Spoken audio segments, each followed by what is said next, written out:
made the console orange? Do I look orange? I didn't touch it. Orange is not my color. Not me. Hello, everybody. Well guys, Pixar has finally done it. They got their shit together and actually made a good film. Now, I'm not saying that their more recent movies were bad. I'm actually probably one of the 10 people who enjoy Turning Red, but it's no surprise that they've been flopping pretty hard recently. With straight-to-Disney Plus movies and box office bombs, it was clear that Inside Out 2 would determine the fate of Pixar for the upcoming years. And I have to say, I thought Inside Out 2 was great. Amazing, even. Now, of course, I have a few issues with the movie. Not everything is perfect. But currently, this movie may be my favorite Pixar movie of the decade so far. That's probably because I still haven't watched Soul yet, surprisingly, but that's not what this video is about. With the intro out of the way, here's my mostly spoiler-free review of Inside Out 2.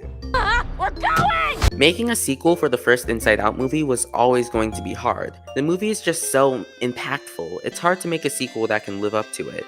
However, I think this movie mostly is successful at it. As you probably know this already, this movie follows Riley as a teenager having to deal with the worst thing in the world: puberty! With this, we're introduced to 4 new emotions that are added onto the main cast: anxiety, envy, the French one, and embarrassment. Oh, there's also nostalgia, but she literally has like 3 lines in the movie. She's just a gag character. These 4 new emotions kick our main characters out of the headquarters as they try to build a new Riley. It's at this point in the movie where you start to get concerned about whether or not they'll be just copying and pasting the plot of the first movie into this, but they were actually able to spice things up a little. Instead of them trying to get to headquarters first, they go on a mission to retrieve Riley's sense of self, which anxiety got rid of earlier in the movie. Speaking about the sense of self, I'm surprised with how creative this world really is. Stuff like a sarcasm and an actual brainstorm are such creative ideas. I could talk more about the sense of self, but I'm not a dermatologist, so I'm probably not the best person to go into stuff like that. I do like how important of a role it plays in the movie. It got me tearing up in some parts, especially closer to the end if you know what I mean.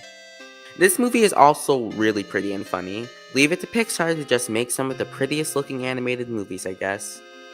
The cast also does such a great job, especially the new ones. Hawke and... I'm so sorry if I say this wrong. Ayo Edebiri? The cast also does such a great job, especially the new ones. Hawke and Ayo Edebiri are really good as anxiety and envy respectively. The only one I had a problem with was Tony Hale as the replacement voice of Fear. Something just felt off about his voice. He just wasn't able to mimic the original voice actor, Bill Hader, as well. But he does a fine job at the end of the day. Alright, now I'm getting into spoiler territory, so if you don't want to be spoiled, skip to this time frame, or go watch the movie, it's really f***ing good. Ahem, looks like we can add Riley to the list of characters who've had a realistic depiction of a panic attack.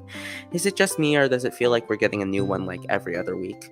It's not really my place to say if this was a good depiction of one, as I'm not an archaeologist, but I feel like Inside Out was the perfect movie to showcase one, and in my opinion, it was wonderful. I'm just really glad they didn't make anxiety the villain in quotation marks. She truly thinks what she is doing is good for Riley. She doesn't want to hurt her. I would say more in this spoiler section, however, most of this movie was spoiled in the trailers, so if you guys are here, maybe subscribe, I guess. I don't know, man. I like the Dora the Explorer character, I guess. I actually liked everything in the Vault of Secrets. It played out for a bit longer than I expected, but I wasn't opposed to it. One of the funniest parts of the movie. Alright, back to our regularly scheduled program. I said that so wrong. Do I think this movie is more impactful than the first? Probably not, but I haven't watched the first in a while, so I'll leave that up to a rewatch. While I am glad that this movie is good, I don't want Pixar getting the wrong ideas. We don't want sequels. We want original movies that are just good. Yeah, I'm looking at you, Disney. No one f***ing watched Strange World for a reason. So while I am scared that Pixar is going to be focusing more on sequels, if they end up like this one, maybe that future won't be so bad. So I can't wait for Inside Out 27 Into the Outsideverse, baby. Let's go. It's gonna follow an 89-year-old Riley with dementia who is slowly dying, along with all the other emotions. Joy is gonna have to save the day while she watches all her friends die around her. You know what? That doesn't sound terrible. Then again, I'm not a cardiologist, or surgeon, or anything really. 9 out of 10 would definitely watch again.